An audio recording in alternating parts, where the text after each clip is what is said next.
when you're dealing with money and transforming people's lives, if you're going to transform culture, you got to start really young. You got to start with the kids. Financial literacy as it exists today is a complete failure. You get like one semester, if you're lucky, maybe 1 year. You really should be getting 12 years of personal finance education in school. It's a lot more important than the math, English, and science.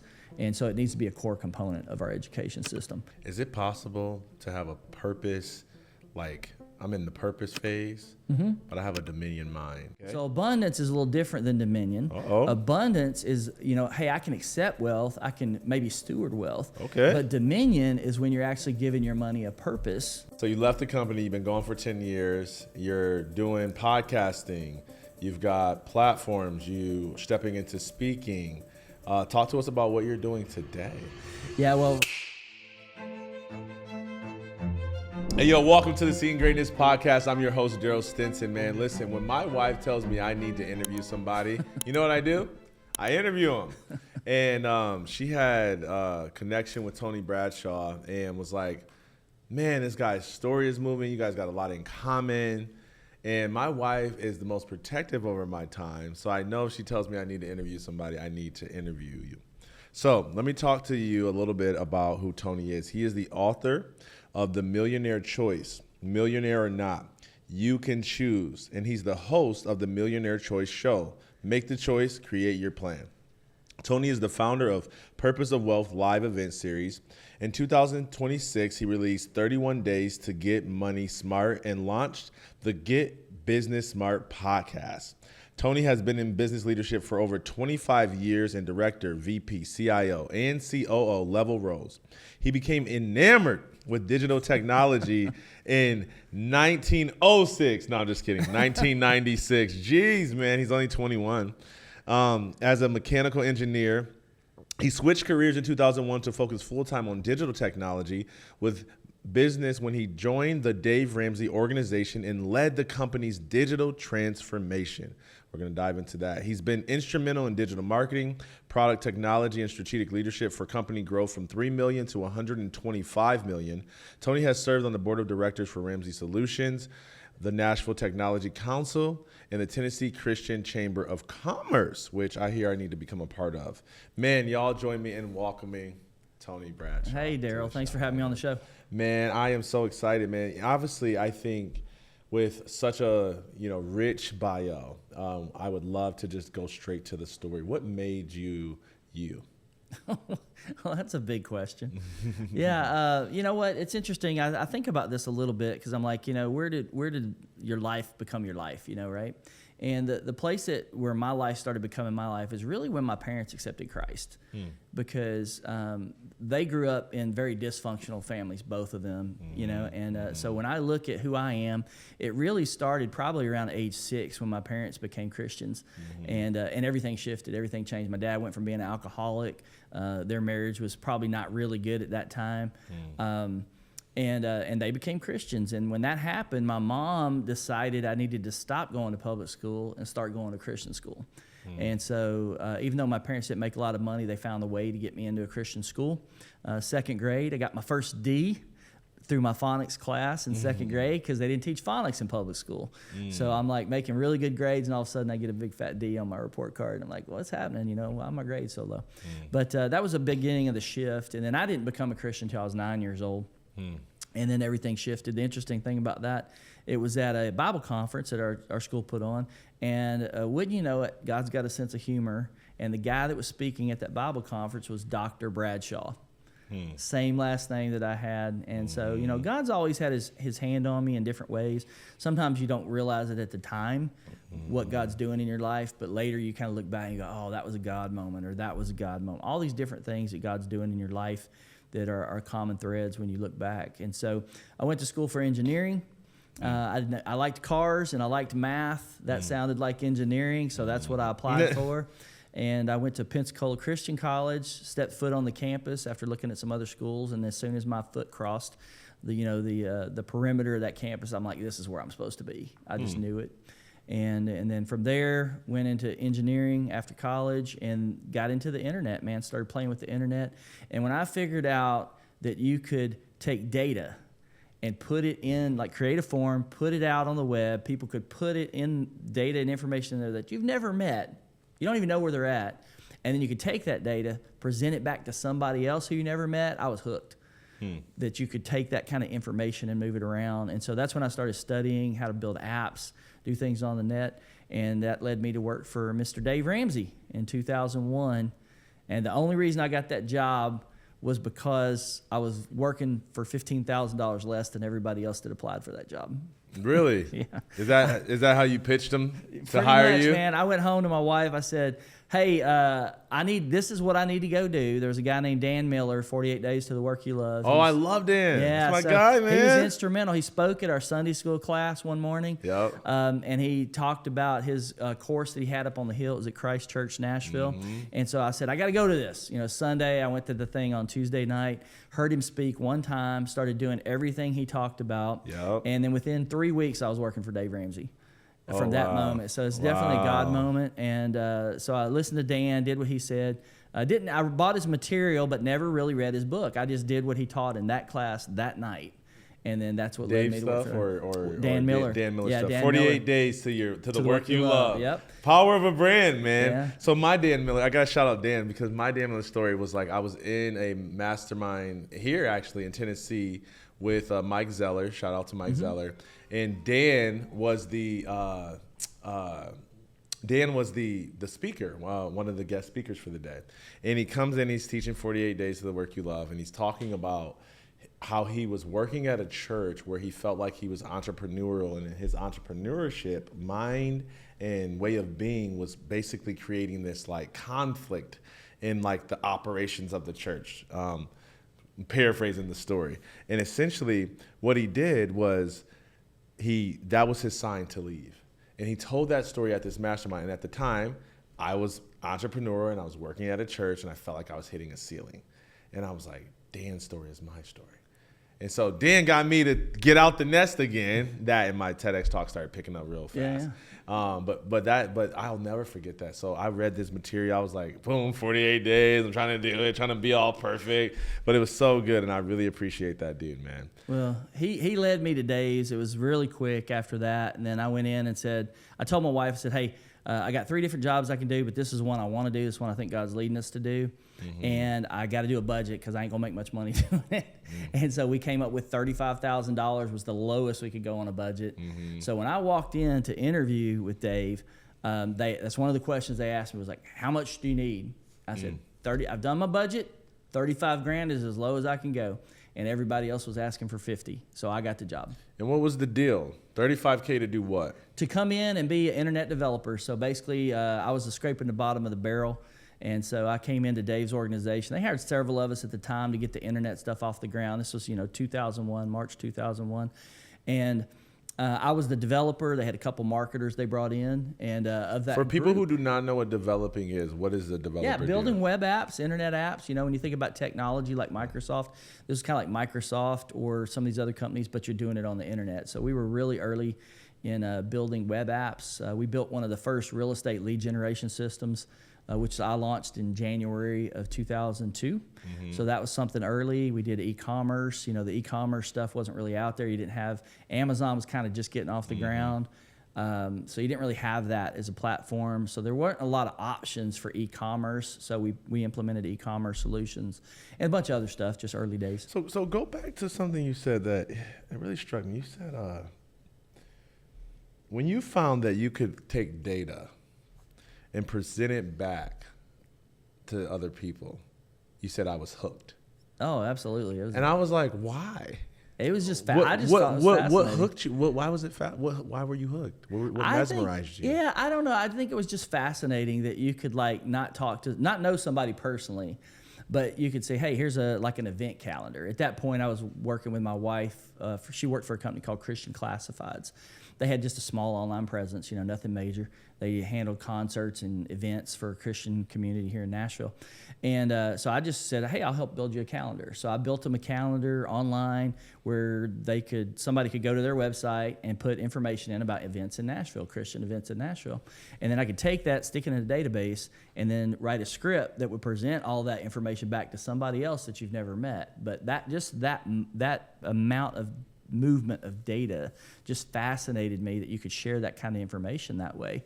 Why? And I don't know why. It just did. You know, I'm a statistics guy, so maybe it has something to do with that. Just the draw of the technology and it's the newness. I'm a newness kind of guy, right? Yeah, I think that's probably part of it. You know, I get a little stale if I stick on the same thing too long, and so sometimes I like looking at the new thing. And maybe that was it. Maybe it was just a new shiny thing at the time. It's like a hunt for innovation almost. Yeah, I would say so. Ooh, look at that! Look what that can become. Yeah, just like AI today, right now. You know, I'm probably a little bit behind the curve on AI, but I'm looking at stuff and I'm like, you know what? I got to be figuring this out. I watch these things. These guys go, hey, I did this AI script.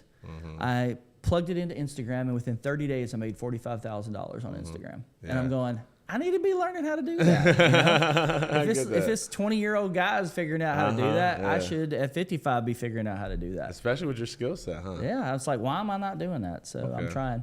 So for the people that are going to be mad if I don't ask you, what's it like working for Dave Ramsey? That's a question I get quite a bit these days. I know. They're gonna ask it was me good, man. You know, when I started, it was 30 people in the company. I was the 33rd at that time. There had been more before me, but I was 33rd. Okay. And so we keep track. Everybody's got a little number. And there you go. That's Jesus' number, bro. I think when I left, I might have been number 9. So that means there was like 24 people before me that had left. Okay. So I was like number 9 when I left. And then it grew it to about 550 people. So from 33 to 550, we were about $3 million when I started, about 125 when I left. And, you know, Dave's one of the hardest working guys you're ever going to meet. I mean, he's just so intentional. He's a high D personality, alpha male type. So those kind of people always got to feel like they're accomplishing something. So that's kind of how the organization ran. Something new had to be happening. You had to be taking ground, taking territory. Very driven guy. And if you didn't keep up, you kind of fell by the wayside and you didn't last very long. So you kind of had to learn to run at his pace or move on. So that's, you know, the organization. Now, what was interesting, you know, there were a lot of things where, you know, there's stuff going on inside the organization that's really positive. So like, for example, I think our turnover rate was like less than 8% in the company, which is an astronomically good number, you know, 8%. And half of those were stay-at-home moms, women that had babies. So about 4% were women that decided to stay home once they had their babies, which is what we taught. So really effectively about a 4% turnover rate. Of overall people in the organization, which is, you know, bro, you be crunching these data numbers good, bro. You went 4%, 8%. I'm like, yeah, let's go. The math machine. So gotta meet David Meltzer, man. You and him just go numbers. You know, they call him the human calculator. Well, I'm not that good, so, and I'm a little rusty. So, but yeah, that was kind of it. You know, Dave took care of his people really well. Just a couple examples of that is we had one guy who was out hunting one day, walking through a field and tried to climb an electric fence, and the electric fence popped him, and it basically contorted his muscles in his leg and created a spiral fracture. So basically his whole lower leg just kind of came apart. And he was out of work, I don't remember, 6 to 9 months or something like that. They put a rod in his leg. And Dave took care of him, man, kept him on staff, kept him paid, had people going over to his house, cutting his grass and stuff for him. You know, that's Dave. And then we had another incident that happened with a guy that was deployed up in Chicago for one of our live events. And that guy, while he was away, this is a really sad story. One day we had police officers come into the building. He's up in Chicago, you know, or wherever it was. And these police officers came in and said, I forget his name, might have been Brad, might have been something else, but is he here? And they're like, well, no, he's not here. He said, well, we need to talk to you. And so they did. And what had happened, his wife had a car accident. And she had perished. I think he had 2 or 3 kids that died in that car wreck. And I believe the baby lived through it. But he lost most of his family in that car wreck while he was deployed up in you know, say Chicago. And Dave hopped on the phone, said, hey, we need to wheels up on the jet, go pick him up. And so sent his private jet up there to pick him up and fly him back. And then in the meantime, they got the guy on the phone with some other people to talk to him and say, hey, man, this is what's happened. We're sending a jet to pick you up to bring you back. So, you know, Dave's really good at taking care of his people. Yeah. But, yeah, it's an intense organization, man. Dave's a heavy hitter. He's a moving. You don't get to be, you know, I think I heard $300 million last year in revenue as a company. You don't get to that level unless you're a hard charger. No, you don't. Last question on that, and then we'll move more to what you're doing today. What's the number one thing you think you learned from the years working there? Yeah, probably number one I have to say is like personal growth and development. Like, you know, one of the things that happened while we were there, the first year I was there, I think this was genius. It was all got by God's plan. Is Dave implemented what's now known as EntreLeadership. Yep. And so up until that time, that didn't exist. And so he decided, we were probably about 50 employees. He said, I'm either going to have to hire leaders from outside or I'm going to have to grow them from within. And I would rather grow them from within the organization. Totally. So he started teaching EntreLeadership, and that was one lesson a week for 26 weeks. And he literally would prep those lessons each week and then come in, print them out, hand them out to anybody that wanted to go through. It wasn't mandatory. And probably about half the company attended these sessions. So he said, I'll give you, you give me an hour of your time or half hour of your time, I'll give you an hour and a half hour of my time. And so he would teach it at the end of the day. You would go in at, say, like 5 o'clock, stay till 6, and get you a business lesson. Now, what was so genius about that, and I don't think Dave realized it at the time, but most of the company would go through this EntreLeadership class. And so when you think you've got like 300 people in an organization, they've all been through a really good business course, which is what EntreLeadership is. You have alignment in your organization. In the way that you think, in the way you perceive wealth and business. There's not another company doing that. I mean, this is on track. So, and so we taught it. He taught 26 weeks, then got that formulated. That eventually became EntreLeadership, the product, the book.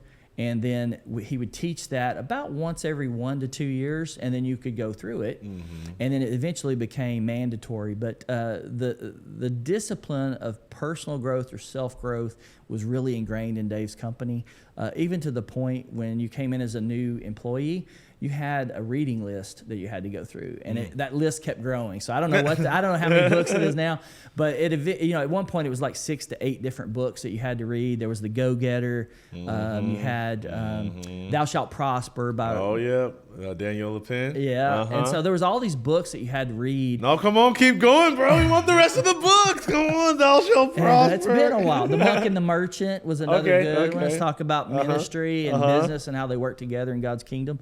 Yeah, so there was all these books that really helped shape the way that the organization thought and behaved. And so what that did for the company, which I think a lot of companies miss this, is it created the culture and the backbone of the organization. And that was kind of like personal development. And so when I got there the first year, what happened to me was I was actually put in charge of the team for about 2 weeks. So we had a development team, and there was only like 3 of us in the company, and there was some dysfunction going on. And so I got put in charge, but only lasted for 2 weeks, and then they backpedaled because the 3 people that I was in charge of, they kind of rebelled a little bit against it. And so what happened was they said, we made a mistake. We didn't intend that. That wasn't supposed to happen. And so then I was all of a sudden not the leader, but I had been the leader. And what I realized at that time, maybe this was God leading me, is I had the thought of, if I was the person I needed to be, then they would have gladly accepted my leadership.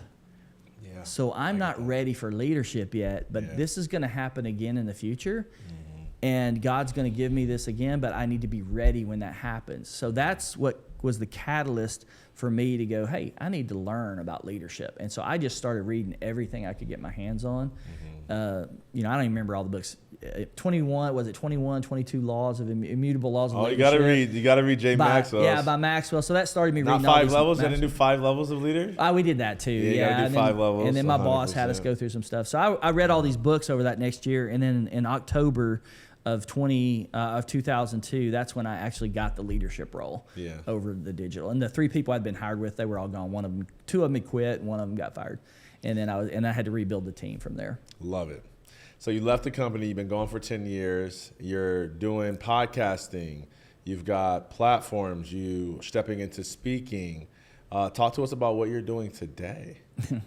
Well, the first thing was getting over the imposter syndrome. So to go, you worked for Dave Ramsey. What are you doing writing a personal finance book? And that was kind of the first thing hit me. But that's where God led me to write that book in 2017. I had been working on another book, and then the Holy Spirit tapped me on the shoulder and said, hey, not that book, not right now. It's not time for that book. It was a success book. Here I'm 46 years old writing a success book, right? And but the Holy Spirit said, not that book. So I parked, and I just said, hey, Lord, what do you want me to write? If I'm not supposed to write that book, what am I supposed to write? And what I heard back was a personal finance book. And so when that happened, I literally buried my head in my hands. I'm like, oh my God, if Dave Ramsey didn't hate me before, he's really going to hate me now. I'm writing a personal finance book. Coming in the competitor. And then, I was like, well, who am I to write that? And then I thought about it, and I said, all right, Lord, well, what are we going to call it? And I had come up with a book. I'm not going to give the title here, but I came up with a name because I think when you're dealing with money and transforming people's lives, if you're going to transform culture, you got to start really young. You got to start with the kids. And the way we're teaching kids about money right now is not the right way to do it. So, financial literacy as it exists today is a complete failure. You get like one semester, if you're lucky, maybe 1 year. You really should be getting 12 years of personal finance education in school. It's a lot more important than the math, English, and science. And so it needs to be a core component of our education system. That's a big statement, man. Hold up, wait a minute. Rewind. What? Yeah. 12? Yeah, 12 years, man. Everything Dave teaches, you should be taught by the time you're in 6th grade. That's your belief? Yeah, everything. You should know everything Dave's teaching by 6th grade, maybe except for insurance. All right, so number one, I've got kids. They're 12 and under. Yeah. So what should be their personal finance development plan? Saving. Okay. You should be doing saving. You should be working, learn how to include it. You got to. So one of the first things that gets taught, like in Ramsey program, for kids and adults, is budgeting, right? That's what they teach. First of all, help me to understand something. So what's the difference between what Dave's teaching in your personal finance book? Yeah, so it's a difference between scarcity and abundance. Okay. What Dave teaches is a scarcity mindset. Live on less than you make, act your wage, budget every dollar. Those are all constraining. Yeah. Okay? Mm-hmm. So, and that's what God gave him to do. He's been at it for 30 years. He's the best in the world at it. Yep. Because most people mentally, they can't think about wealth until they can get their day-to-day under wraps. Yes. They can't. I get that. Yeah, it's smoke and mirrors, right? It's like millionaire, that's a dream. That's never going to happen. So they have to get the basics down first. Mm-hmm. That's what God gave Dave to do. Yeah. All right? I'm with you. So once you get past that, there's a freedom that comes. But what happens is when you get through that and you start paying off your house, then you start kind of meandering around going, okay, what's next? What's next? And you get lost and you kind of scribble around until you get the next part of the vision, which is abundance and dominion. Okay. Right? Okay. So abundance is a little different than dominion. Uh-oh. Abundance is, hey, I can accept wealth. I can maybe steward wealth. Okay. But dominion is when you're actually giving your money a purpose. Okay. And you're not just paying your tithe. Oh. Right? I like that. Let's keep going. Yeah. Let's keep going. So, well, we're jumping around a lot, but the main thing we were talking about was the kids with like 6th grade. Teach them how to earn. Teach them how to save. I'm good with the abundance, bro. That's good. Hey, listen, my audience is used to me, but see, this is the calculated guy. He's like, hold on, sequential. I'm like, oh, give me all the goods. Popcorn, the shoulder, chips, all of that. I'm eating the whole full course meal of Tony today, man. I was getting this. There's a difference between abundance and dominion. Yeah. Oh, that's what I'm talking about. Yeah. So, well, let's talk about that for a minute. So there's like basically 4 layers when you get into like Christian money. Okay. Right? Most your pastors. Got him warmed up now. Here he is. Come on. Here we go. Let's go. Your pastors can't teach you about money because they don't know anything about it. Okay. So what are they going to teach you? Okay. We with you. Come on. Keep They're going. going to teach you what they know, which is the first level, which is tithing. Okay. That's all they're going to teach you. All right. They're going to, hey, give to the church, right? So, but they don't have mastery over money, so they can't teach what they don't know. They don't have mastery over finances, so they can't teach mastery over finances. That. They can't even perceive it. So they don't even know that they need to bring people into their church to teach it. So what do they end up doing? They bring in Dave Ramsey, teaches about tithing. Right. Core teaching, your giving is going to go up. If you teach personal or Financial Peace University in your church, your giving is going to go up. Yes. That does happen, right? Yes. That's good. The next thing is testing. And this is what I saw in my own life as I went from tithing, which is you got to do it 2 ways. You got to be first fruits, which is like you make your money, you give it. I used to square up at the end of the month. I'm like, hey, I made $5,000 this month. I need to give $500. So if I didn't have that, I'd like write the check, square up, settle the account. That was the wrong way to do it. It should really be first fruits. The other thing the Lord says is God loves a joyful giver. So you need to do it with joy, not out of obligation, right? So then I decided, hey, I'm going to run down here. I'm going to run this check up here. I'm going to be happy about giving this. So then that shifted for me. Those are big shifts. So once that got put in place, my money and my income started going up. So I call that obedience. Tithing is just obedience. Then you get into testing, which is when those paychecks start getting bigger. God's going to come knocking on the door, and he's going to say, hey, I want you to give to this, right? My first one of those probably was like $5,000.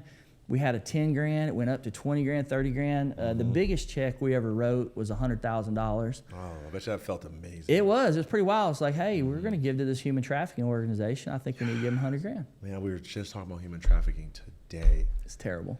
Today, because the CEO of In-N-Out is very passionate about that. Yeah. So we were just talking about that today. And she just moved here too, didn't she? Yes. Yeah. So anyways. There's something going on in Nashville. I know. Yeah. God's doing something. So tithing, testing. So a funny story, I'll tell this one. It was pretty interesting.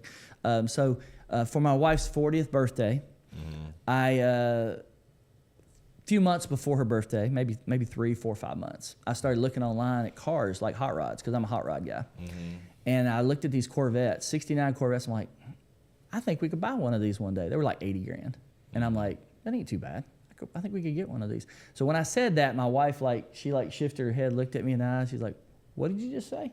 And I'm like, oh, crap. I just stepped in it. This woman's got some expectations now that I did not intend to set forth. And so I'm like, you know what? I think I'm going to try to buy her a Corvette for her birthday. So I started looking around for these Corvettes, not 80 grand. I found some for 20. And so I prayed about it, found this Corvette. Ended up getting it. I didn't get it on her birthday. I got it a week after, but I found it the week before. Turns out the guy that sold me the Corvette, his birthday was the day after her birthday. And I'm like, how crazy is this, right? So I bought this Corvette, gave it to her. Go 1 month later, we went to a missions group at one of my friends' houses. This couple came in, Marcy and I think Bill Hoover from Zambia, Africa. They're ministries out there, missionaries. And they're talking about everything they're doing, all the problems and stuff. And then she starts going, yeah, we need to pray about a new car. We need to get a new car because our vehicle is used for the funerals of all the people that die. So we carried the hearse, carried them to the funeral site, and our car's on its last leg. We need a new car. And I'm thinking, oh, man, it's like probably $5 grand for a car over in Africa. I think we could probably buy that. And so I text my wife, is what I do, and I say, hey, babe, I think we're supposed to buy this car for these people. What do you think? I get confirmation through my wife. She goes, yeah, I agree with you. She's in the back of the room. I'm kind of like sitting on the couch listening to them talk. She's in the back talking to some women. And then so I raise my hand, and I say, hey, Bill, Marcy, what does it cost for a car in Zambia, Africa, to get you guys? And she goes, well, it's a little bit difficult to get things in.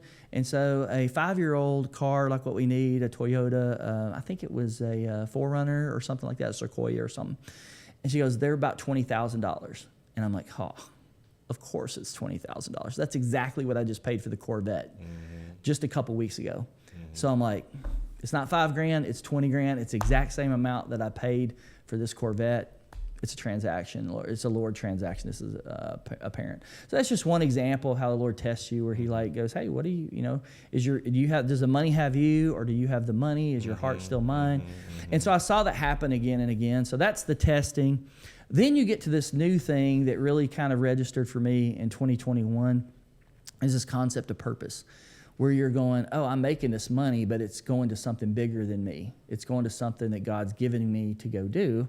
And that's the purpose. So tithing, testing, then purpose. And then when you get through that, you get to what I call dominion, which is where you really have authority over the personal finance space in your life. And so that's a little bit bigger. It's just more intentional. You're more adult. You're not a child. You're doing and you're anointing for what God has called you to do, to have major impact. And there are people that have been there. I think a guy named Stanley Tam. He was a guy that gave the Lord, I think at first he gave him 51% of his company when he formed it. And then later, by the time he passed away, he had given the Lord like 90%. So like 90% of all his profit went to the Lord's work. And he gave away, I think it was $100 million in his lifetime. And he passed away he was probably like close to 80 or 90 years old, passed away a couple years ago. But that's dominion. Now, he found dominion. Right. I haven't hit dominion yet, right? I'm still at purpose, right? So, but that's the journey that I've been on and seen go through. And I think a lot of times when we start on this financial journey, we start with the basics, like Dave Ramsey. Hey, man, get on a budget, get your finances, pay your bills on time, stuff like that. But you graduate. There's levels of graduation that you move through. Is it possible to have I have a purpose, like I'm in the purpose phase, but I have a dominion mind. Is that possible? I would think so. I think you're in a shift. I mean, I don't think you really know what dominion is until you're really there. You're in there. Yeah, until you're really there. You're like, man, Lord, I'm just doing what you call me to do. Like for me, it. when I left Dave Ramsey's, I didn't plan on getting back in personal finance, but God had given me signs that I knew I was exactly where I was supposed to be because he wanted to cement that with me. And he cemented it like 4 or 5 years before it happened. Mm-hmm. So then I went and did that. And then all of a sudden now he gave me a book, you know. And when I left Dave's, the words the Lord gave me was, it was pretty interesting. He's like, hey, Tony, you've had a very comfortable life. And he walked me through it, you know, 5 years at college, or 4.5, 6 years as an engineer, 15 years with Dave Ramsey. He said, you've always had the big picture. You've always known where you were supposed to be. So that was the first part. Then he said, this next chapter of your life's not going to be like that. You're only going to get the next step. And you thought you knew what faith in me was, Christian since I was 9 years old. But now you're really going to learn. Yes. And that's been the last 10 years, you know? And it's like, what do you think? You know, you get to this point, you're like, I can't take it anymore. And then you find out, there's a little bit more you can take. And there's a little bit more you can take. Man, it almost feels like every 30 days I'm learning something new right now. You know, it's just kind of picked up speed. So, you know what I hear? What's that? Your contractions are getting closer. Yeah. Oh, I like that. Yeah. Yeah, and so that's where I'm at today. You know, I just launched my online community on school.com. I'm playing with that. Yeah, it's fun. It's like sometimes I beat myself up because I don't have e-learning out there, right? Yeah, so I'm like, man, why did I do e-learning 7 years ago or 8 years ago? I just don't think it was time. You know, now I feel like it's time. Okay, so you got your school community. Yeah, I just started that. Nice. Man. So you were asking about like what am I doing now? So school community. I just launched this Get Business Smart podcast. Having a lot of fun with that. Just filmed an episode yesterday. Got it out today. Nice. So this year my goal really is to be consistent with my social media, my media, like all the stuff you know to do, but maybe you didn't do it, and put it all out there and get it all out. So I'm looking at my downloads grow, and I'm like, man, this is pretty fun. It's pretty fun. It's and you just learn to be like wherever God's got you, got to learn to be content. Yeah. Which, you know, that verse. Yeah. Whatsoever state you're in therewith, be content. Yeah. I know. So that's kind of where I'm at today, is just being content where the Lord has me. And I'd say riding the wave, but I don't know if it's a wave yet. It's a wave. It's just, you know, it's not one of them 90-footers yet. You know what I mean? Maybe 3 feet. Maybe it's 3 feet. There you go. It's a little smaller wave. That's cool. But that's okay. You're warming up, man. You're doing the right thing. But you already know how to ride big waves. Yeah, I do agree with that a little bit. Yeah. So I think the hard part is starting small. I know. When you're like, this is like not even that exciting. I know. You know, you go from dealing with 1 million subscribers on an email list and 1 million visitors a day to like nothing. What does it say?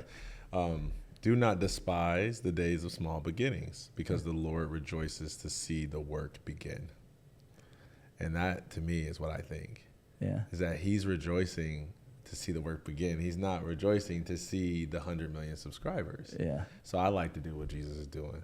Yeah. I like to rejoice when it's beginning. Yeah. I think it's a good word, and I just think sometimes it's been so hard for me to go, oh, this is so, like, these numbers are so small. It's like I can't get excited. I used to not get excited. I'm getting a little bit more excited now because I'm trying to go, okay, I'm doing this thing. We're going to lean in this year. I get it. 10 years from Dave Ramsey, and we're leaning in. Tony, we got to close one more loop, man. This has been a great conversation. Thank you. You're adding a lot of value. Your stories, man, it's perfect for your calling. It's like you were wired for what you're created to do. So that's obvious in what you shared today. The loop we got to close is the kid one I opened up in terms of the education system, teaching kids personal finance in a way that's more empowering than what it's doing right now. Walk us through what you feel like kids should be learning step by step and why. Yeah. So K through 12, think basics. Whatever Dave Ramsey's teaching, get that done. So they should learn probably like 6th grade mutual funds, like the most entry-level basic investment you can make. They should know how to do that by 6th grade. So you're talking about, 11, 12 years old? Yeah, so that's your introduction to investing is like, hey, you buy mutual funds? That's what Dave starts with. So, right? So you learn how to make money, budget money, those kinds of things are out of the way by the time you're 6. You save insurance for a little bit later, but you get an insurance. So what I believe, instead of teaching budgeting, even though I said teach budgeting in 6th grade, you really should be leading with investing. Okay. So that should be the first thing kids learn about. And the reason why is because it creates an abundance mindset. Once you learn how to multiply money, Yep. your mind works differently because you're thinking from a position of abundance, not a position of constraint. Yes. If you learn about budgeting, you're trying to figure out how to do with what you got left over to invest, which people say 15%. Yep. Dave says 15% retirement. Totally. I don't believe in that number. I believe in more like 50%, right? Take half of what you make. If you're not making enough to take half, then go make more, right? So it's all about a place of abundance. But if you learn how to multiply your money first, you will learn how to live without constraint, and you will figure out what the budgeting. So the giving or the investing will constrain the budget instead of the budget constraining the investing. And so they're backwards. So if a kid grows up with that mindset, then they're going to multiply it. They're going to constrain how they spend. They're going to constrain where they give because they're thinking from an abundance mindset and how to multiply it. So that's the biggest thing, I think, with the kids. And so, if you go through 7th grade to 12th grade, then you're going to be learning about entrepreneurship. You're going to be learning about business. You're going to be learning about insurance. You're going to be learning about stocks, day trading, swing trading, entry-level stuff. You're going to get into REITs, real estate investment trust. You're going to get into BRRRR strategy, those kinds of things. So you probably got like a year or two of real estate investing mixed in there. And then you got day trading and that kind of stuff. You got gold and silver mixed in there, right? Dave is an anti-gold and silver guy. Gold and silver has returned 10,000% since 2000. It's beat the stock market. It's beat the mutual funds. Why is that? Well, last tidbit, you're looking at a financial system right now that is in a shift to a new financial system. So we're moving from a dollar to a cryptocurrency-based model. And the people that are not teaching that don't understand what we're living through. They think things are going to continue to be the same, and they're not. It's all shifting. It's already Everything's shifted. shifting. In some places I went, they wouldn't even take my cash. I grew up feeling like I'm not safe if I don't have like cash in my pocket, just in case something go wrong. You got to like buy some stuff. I went somewhere, ran out of options, had cash. And I got cash. They were like, cash? Where's your crypto? Like, crypto's the only thing y'all take? They were like, yeah. I'm like, oh no, it's happening. It is happening. They were like, we don't want your cash. I was like, what's wrong with my cash? Cash used to be like king. They were like, no, crypto's king.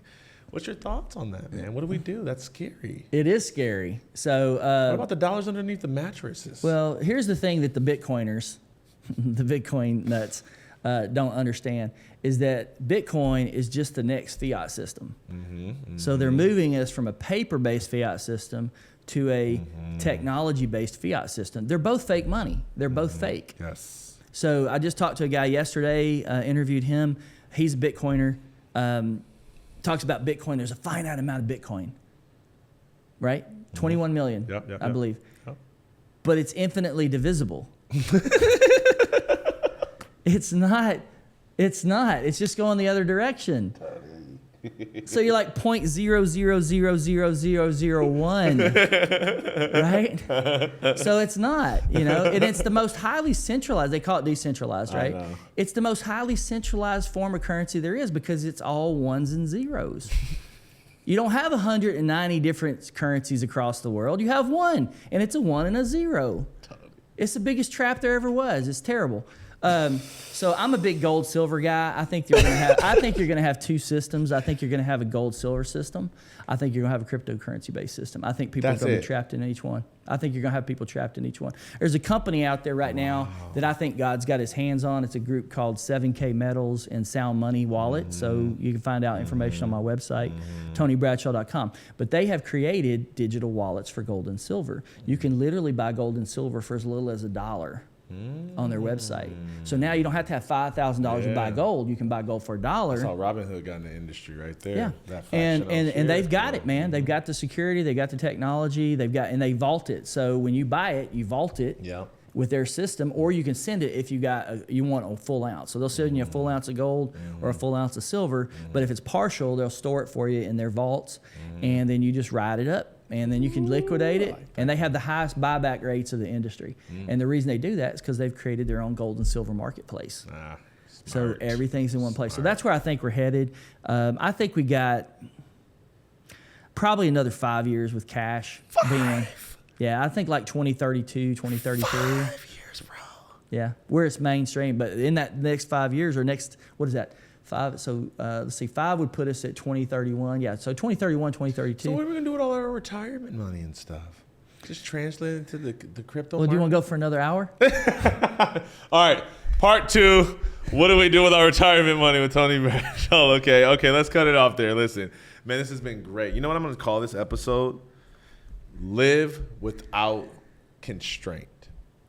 And part of it, you know, if you say my people perish for lack of knowledge, you know, and I think, you know, one of my introductions to personal development was actually in college, and a teacher made a joke that I didn't think was funny. She said, you know what they say, if you want to hide something from a black person, you know what you do? You put it between the pages of a book. And a few people laughed. I didn't laugh. But you know what? I couldn't remember not one personal development book I read at that time. Mm-hmm.